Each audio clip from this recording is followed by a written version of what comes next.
Hi, everybody. Welcome to Dulcetterra 2020. I am TLooP Music. I'll be doing the next 30 minutes of instrumental beats, lo-fi beats, and some Spanish singer-songwriter music for y'all. I hope you enjoy it. And all this music is available on all streaming platforms.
called Smooth as Clouds.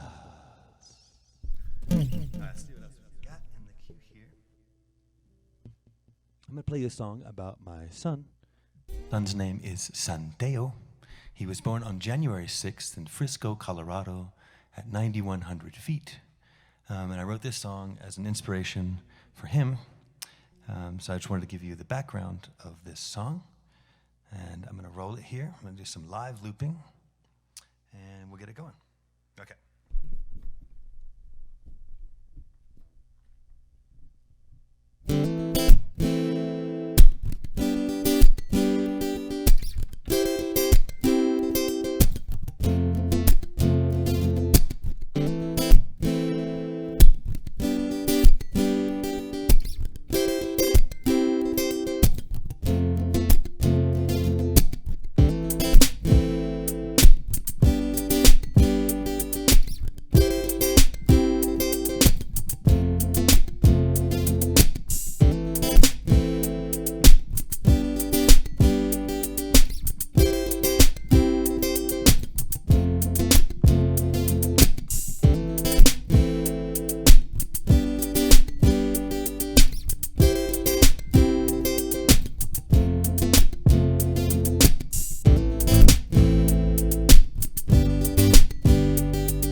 That's called The Epiphany. It's all about Santeo. I want to thank you all for listening. It's an honor to be performing here at the 2020 Dulcetterra Music Festival, coming at you live on the International Day of Peace. We're presented to you by World Music Development. We have a number of awesome speakers and presenters and performers, as well as a songwriters workshop. So I will be doing a couple more songs for you. I have one that is played predominantly in cafes, lounges, yoga classes specifically. A number of my listeners throughout the world are people who are practicing yoga and using the music for instrumentals for the yoga practice, for vinyasa flows. I myself am a 200-hour certified instructor, so I'm also giving classes as well as taking classes, but mainly composing music for classes. So I just wanted to share that background before I play this song to give you guys an understanding of what I'm doing up here. So this one's called Never Gonna Know. That last one was called The Epiphany, all about Santeo. The one before that was Smooth as Clouds, and the very first one that I opened up with was Summer Chill Hop. So without further ado, I'm gonna bring you Never Gonna Know.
never gonna, you're never gonna, never gonna.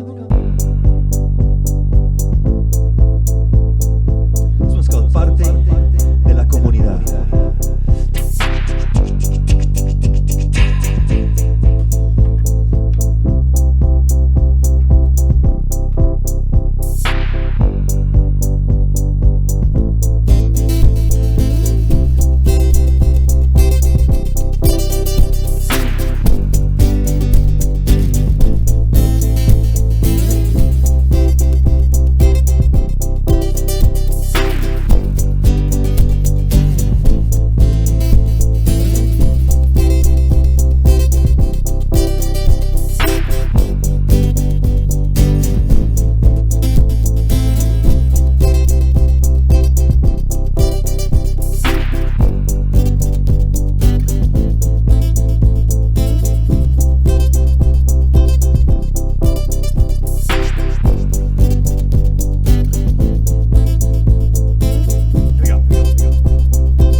Parte de la comunidad.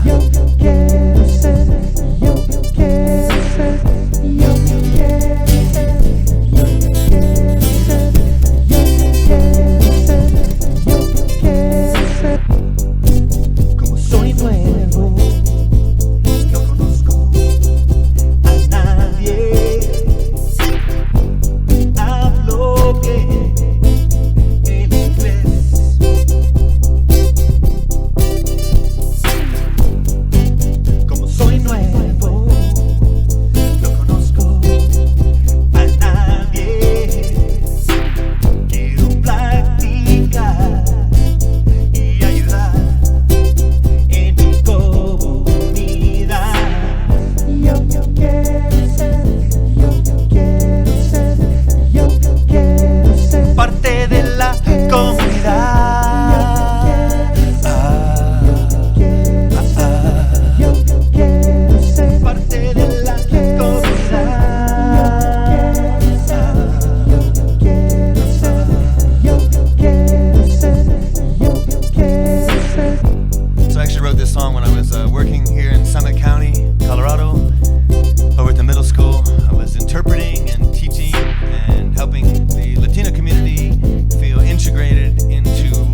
called Parte de la Comunidad, to feel part of your community and integrated in your community.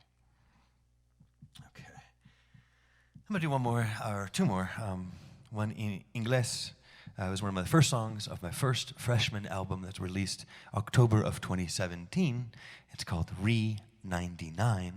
I wrote this while attending music school on the East Coast. I was a percussion major. I marched in the drum line, and my background was in playing traps and so forth. And I never really did anything aside from what I'm doing here with it. I never taught music education. I was taught English as a second language. But to make a long story short, this was one of the first songs that I ever wrote and produced. So it's called The One Lane Bridge. And it's totally different genre of music, but that's my ADD, where I'm all over the place. Anyway, I'll get to that in the next song. This one's called The One Lane Bridge.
Don't see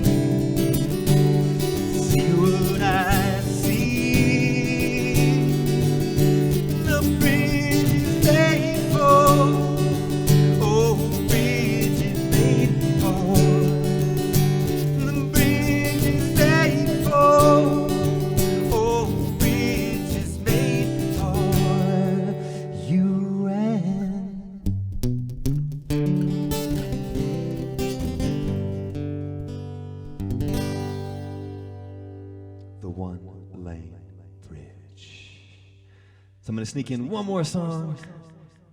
This one's called Inquieto because it's one of my favorites that I got. It's all about me being super ADHD. So I'm going to get it rolling. I can't really talk because I don't got too much time, but I'm going to roll right into it. Here we go.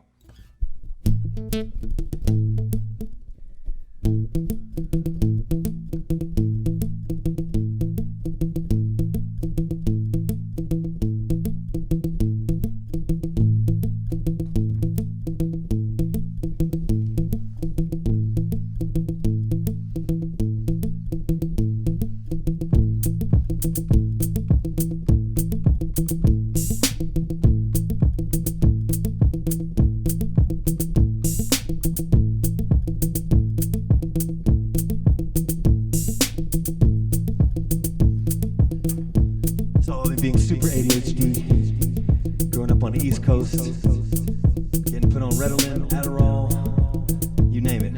Here it comes.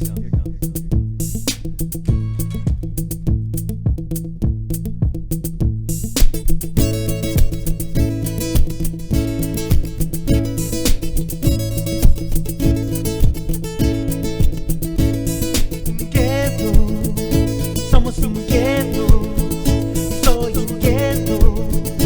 Eres inquieto, somos inquietos, soy inquieto, somos inquietos, soy inquieto.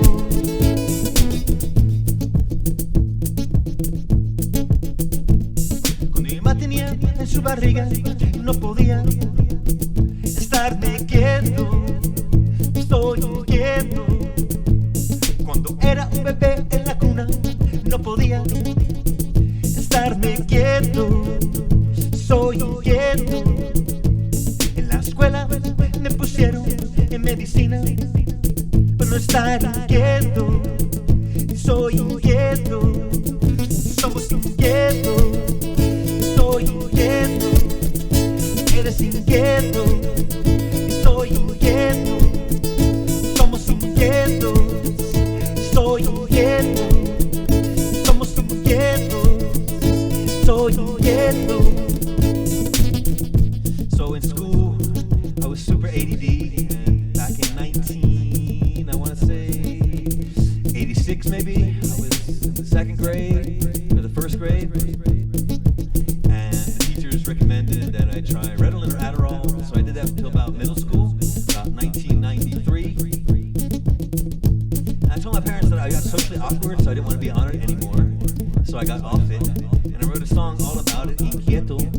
In Espanol, it's just, you cannot sit still. I was one of those kids, that's why drumming and percussion playing was really a really great therapy for me. Anyway, here it is.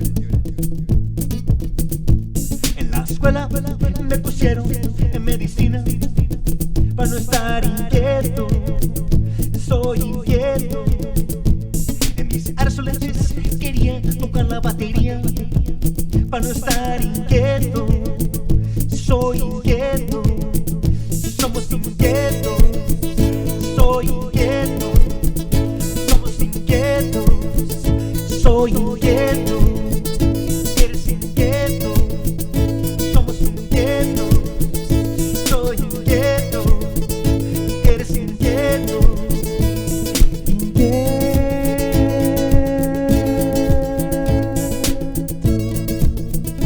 Soy inquieto, somos inquietos, soy inquieto, eres inquieto, somos inquietos, soy inquieto, eres inquieto, soy inquieto. Special thanks. I want to thank you all for listening. I'm TLooP. That's TLOOP, pronounced TLooP. Special shout out to World Music Development, Dulcetterra 2020, our videographer team, our sound, Everett Lighting. I want to thank you all for being here. All that music is available on Spotify, Apple Music, and iTunes. Thank you so much. Have a great rest of your day and performances.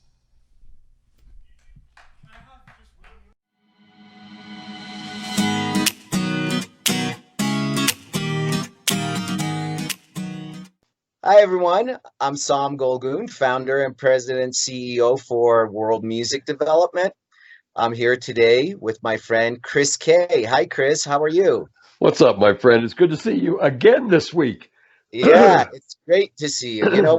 We're finally getting this technology figured out. I wanted to let our audience know Chris is with the organization Rocky Mountain Music Relief. And Chris, why don't you tell us a little bit about Rocky Mountain Music Relief and about a little bit of work that you guys have done? We started this I want to say about 3 years ago now. Oh, excuse me, got a frog in my throat. We started this about 3 years ago during the Houston flooding, just as a way to help out some of our friends in Austin, Houston, Louisiana, and so forth, maybe just to raise a little money to get them through hard times. And then when COVID hit here in this past year, we kind of reunited. I've got a wonderful board of directors. We reunited and said, okay, what can we do locally? What can we do to help out some of our music industry people here in Colorado? So we've been raising money for the last several months to hopefully be able to, share a little bit of it, share all of it. Actually, we'd like to get rid of all of the money we have in our bank account with folks who are maybe food insecure, or maybe you just need a gas tank to get from one place to another, whatever it might be. So that's kind of what we've been working on here this year, Sam.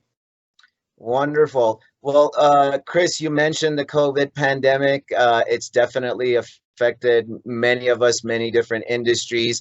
It's affected the music industry and the entertainment industry tremendously. Tell me, what is your perception of how musicians are doing right now, and what do you think their main needs are in the music community right now? It depends at what level you're playing at. It really does. I have several friends who kind of stay really, really local. They're not playing as many places as they were a year ago, but they're still out playing. 99.5% of musicians are hobbyists. They're not doing this on a full-time basis. Those who are some of your biggest names in the industry today. I can only speak to what's going on here in Colorado because, as you know, my entire career the past 20 years has been focused exclusively on our state and helping to elevate what we've got going on. So most of the people who are, for instance, unemployed in the music industry here in Colorado are on the technical side of the table. Sound people, stage hands, folks like that, lighting directors, sound people at venues around our state.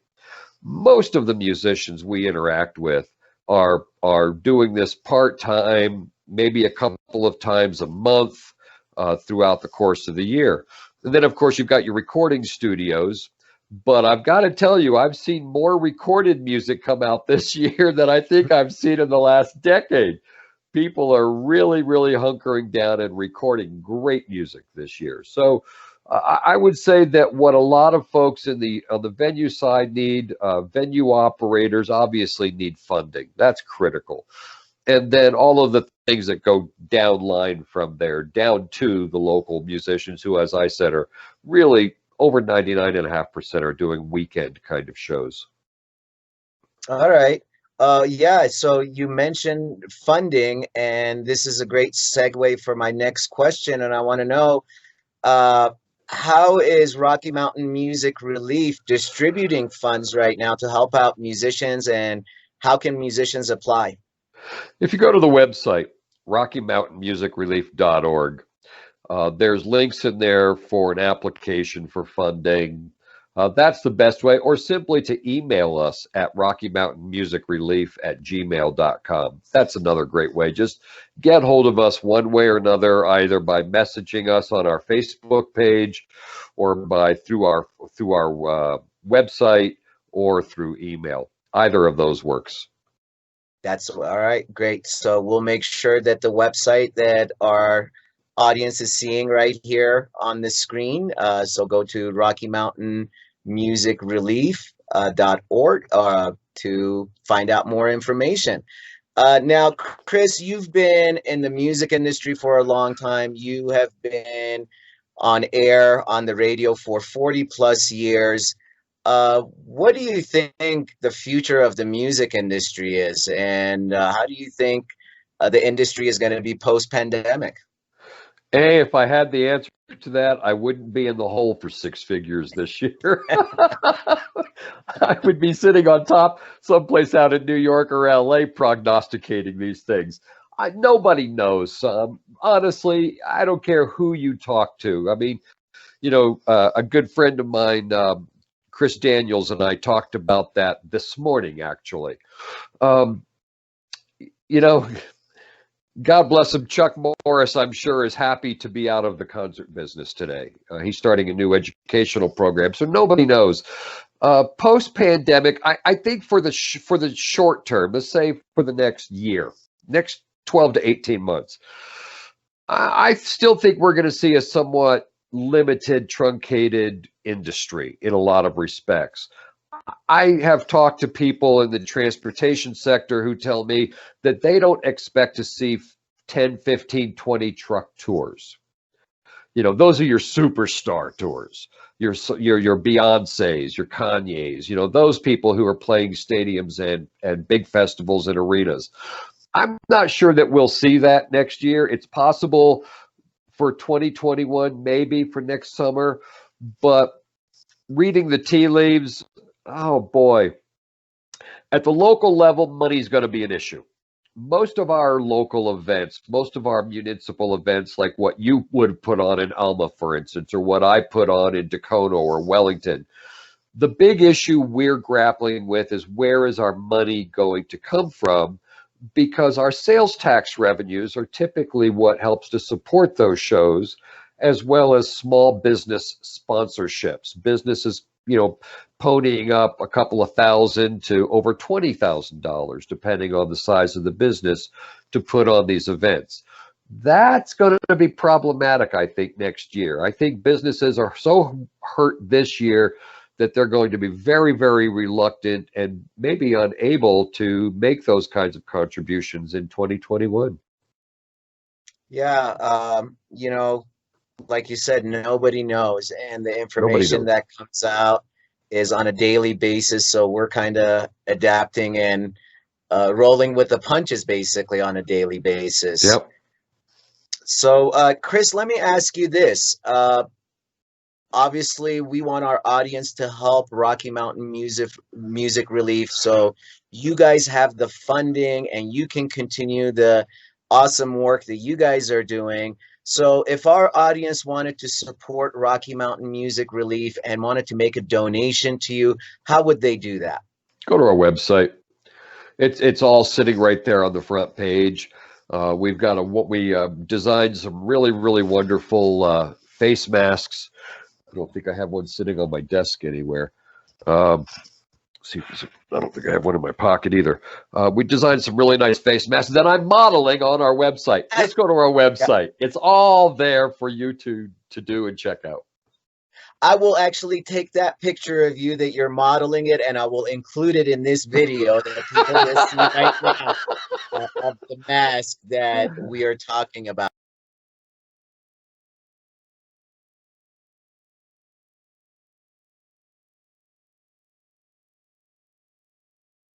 For $15, that will all go to all the work that you guys are doing to support the musicians in the Colorado community. Well, Chris, is there anything else that you'd like to leave us with today? No, but I want to thank you. I've known you for a hell of a long time now, and you've always been right up front about supporting what's going on here in Colorado. So thank you so much for all of your efforts, going all the way back to the South Park Music Festival days. So Thank you very, very much for everything you've done, Sam. It really means a lot to me. That means a lot to me, Chris. Thank you so much, and I really appreciate your time, and have a wonderful day. You too, my friend. We'll talk soon. All right. Bye-bye. Bye-bye.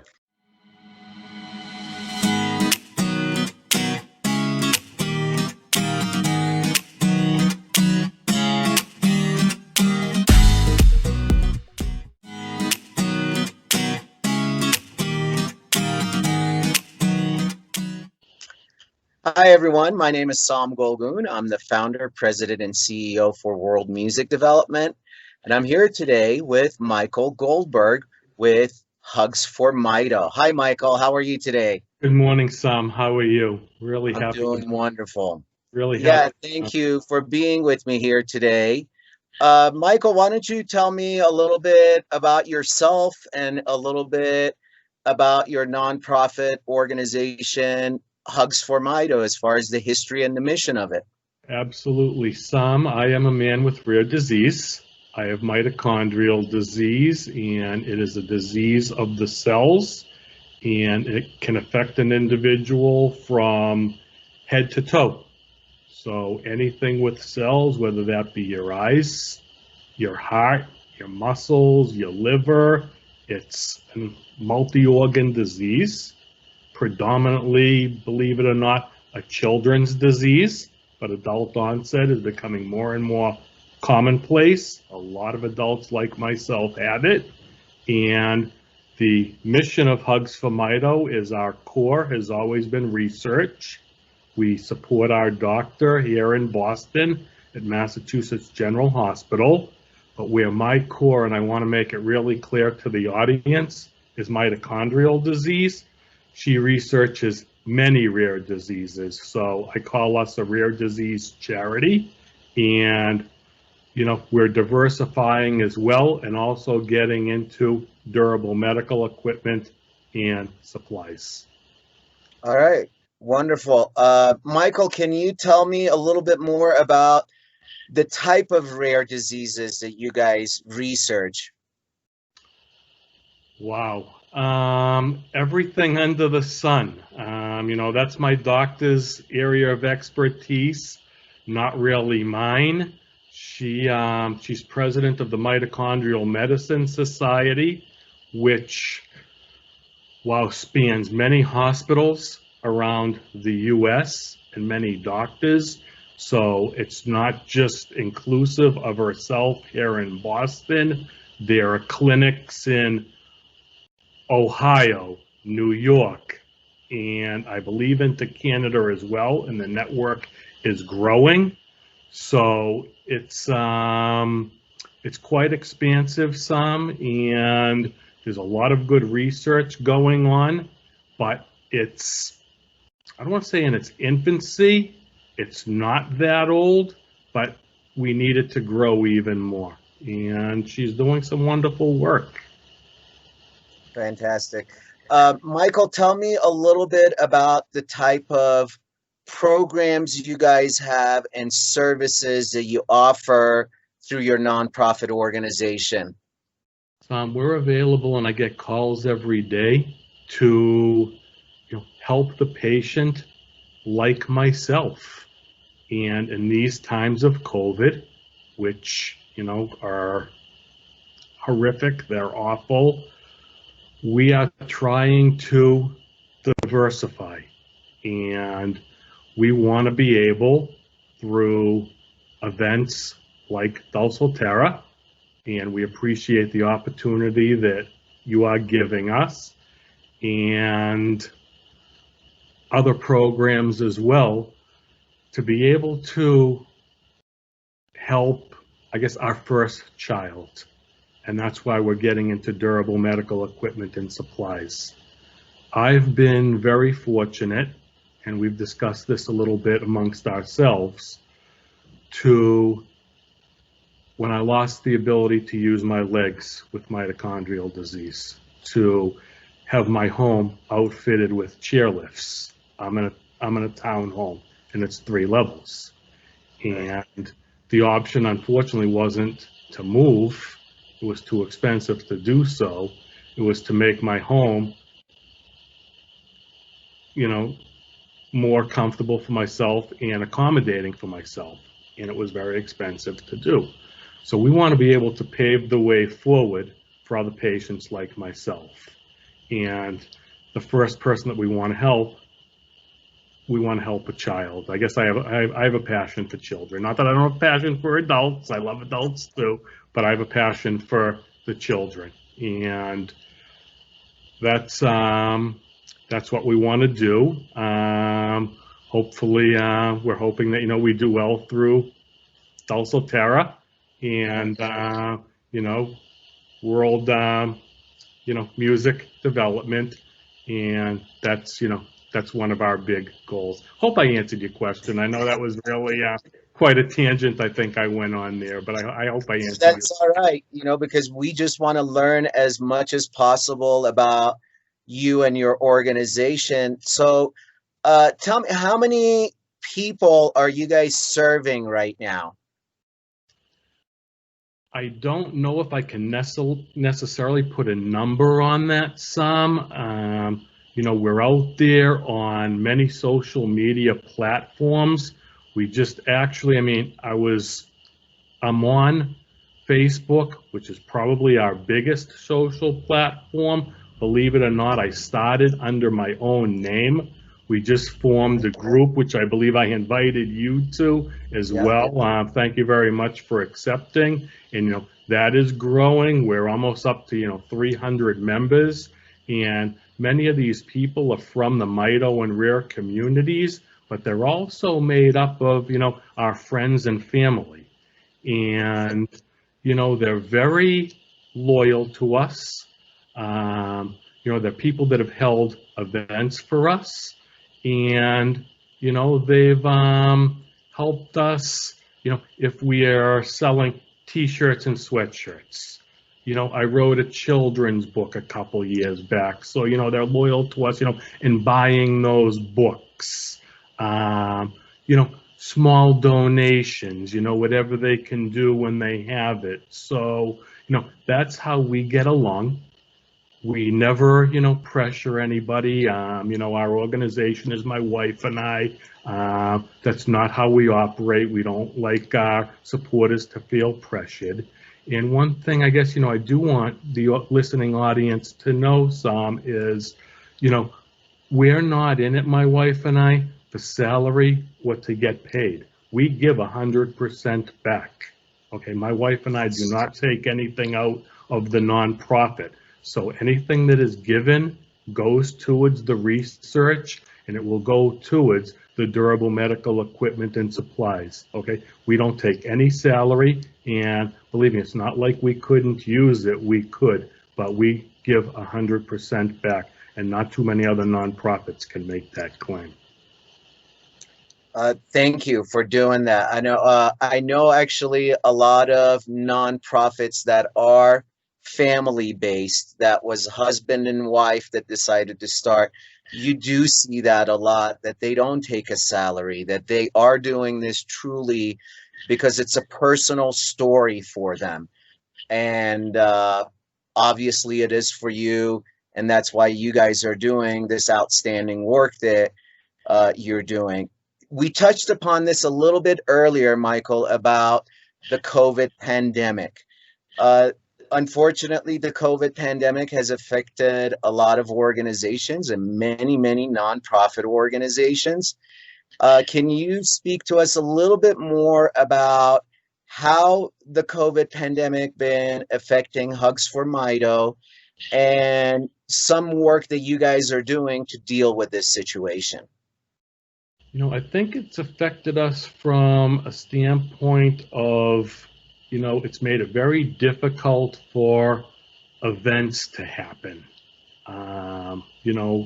Hence the golf tournament that we have coming up. Typically, it would take place in August. It's been pushed out to October. And, I'm looking up at the stars and, I'm praying that it's going to go off without a hitch, because we were fortunate enough to be a part of it last year, and it raised some decent funds for our nonprofit. So I guess to answer your question in a roundabout way, events. Look, I understand that everyone has a cause, Sam, and it's not necessarily research for rare disease or durable medical equipment for patients of rare disease, and I understand that. COVID itself, you might be able to classify that now as a rare disease. But I think one thing I can say with I don't want to say 100% certainty. I've done a lot of reading on COVID, and I think you're going to find out that it may also be linked, okay, as a cellular disease. Okay. And, you know, a lot of other diseases are being linked to mitochondrial disease, okay? Autism, Parkinson's, even cancer.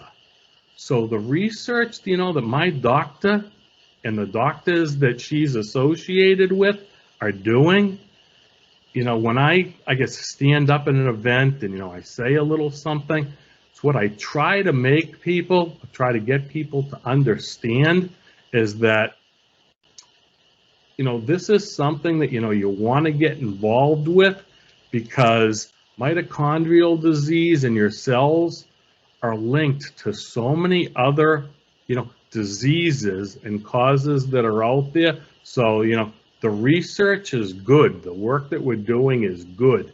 And I guess, you know, if there's any measure, I guess any message that I can deliver, it's that. All right. Well, that shows you how much you have been affected by the pandemic, that actually some of your work may be directly involved with research into the coronavirus. So I want our audience to be aware of that.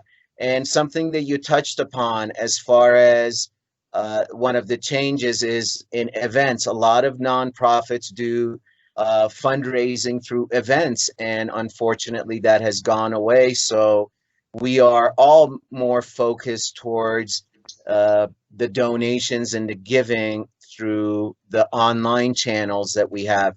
And this is exactly the purpose of why we are meeting here today, why we're getting your message and our message out there to the world, so people know that we're still here, we're still working, but funding is still needed.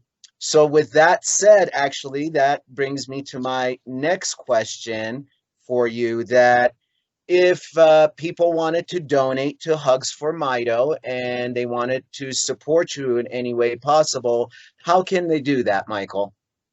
We do have a website. It's www.hugsformito.org, and you cannot miss our donate buttons. They are very visible on our site. And, you know, we like to tell people, please don't feel pressured. Look around the site. Even if, you know, you don't donate, it's okay. Please don't be scared off. There's a lot of information there. You know, our address is there. Our phone number is there. If you're experiencing something, feel free to call. We have voicemail. Leave me a message. I call and make it a habit. I call everyone back. We're online. You can message me there as well. I will get back to you there. I always say, just please don't be afraid to reach out. We're all experiencing something in some way, shape, or form. You know, there is support out there. Use it. I'm here. I talk to people all the time. You're not putting me out, so reach out. You're not bothering me. Don't feel like you are. All right. Well, thank you again for the work that you do. Michael, is there anything else that you'd like to share with us today? One last thing. I want to thank you, Sam, for the opportunity, and I also want the audience to check out World Music Development. I think the event that you're putting on is absolutely fantastic, and what you're doing for organizations like mine. Thank you, thank you, thank you. I can't thank you enough. So please, everyone, you know, check out the Dulcetterra event, check out Sam's organization, and you know, be a part of it. I think it's really going to be something special. And thank you for your time, Sam. I appreciate it from the bottom of my heart. Both my wife and I do. So thank you. Thank you, Michael. That means a lot. That's the least that we can do to just give organizations a platform to, again, get their message out there. And we are fortunate to be in that position. So we're honored to be able to work with you guys and help you get your message out there. And I want to thank you again for your time, for meeting with me and sharing your heartfelt story and the great work that you're doing dealing with the rare diseases. Thank you so much, Michael. Thank you, sir.